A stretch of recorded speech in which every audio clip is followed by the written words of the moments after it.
ભરૂચના તવરા રોડ પરથી ₹3.25 લાખનો દારૂ ભરેલી કાર ઝડપી પાડી ભરૂચ સી ડિવિઝન પોલીસે કાર માલિક મહિલાની અટકાયત કરી દારૂ લાવનાર શખ્સને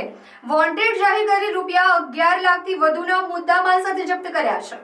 ભરૂચ સી ડિવિઝન પોલીસ સ્ટેશનનો સ્ટાફ પ્રોહિબિશન ડ્રાઈવને લઈને પેટ્રોલિંગમાં હતો તે દરમિયાન બાતમી મળી હતી કે તવરા રોડ પર આવેલી માતૃછાયા રેસિડેન્સીમાં B61 નંબરના મકાનની સામે સફેદ કલરની કારમાં વિદેશી દારૂ ભરેલો છે, જેથી પોલીસનો કાફલો તુરંત સ્થળ પર પહોંચી ગયો હતો અને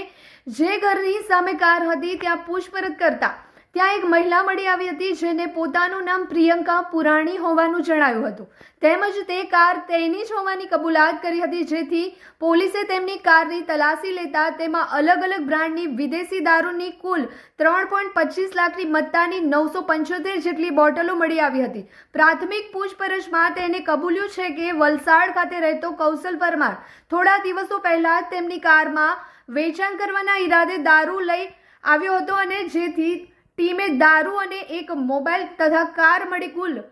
₹11.31 લાખનો મુદ્દામાલ જપ્ત કરી કૌશલ પરમારને વોન્ટેડ જાહેર કરી બંને વિરુદ્ધ પ્રોહિબિશન એક્ટ હેઠળ ગુનો નોંધી આગળની કાયદેસરની કાર્યવાહી હાથ ધરી છે।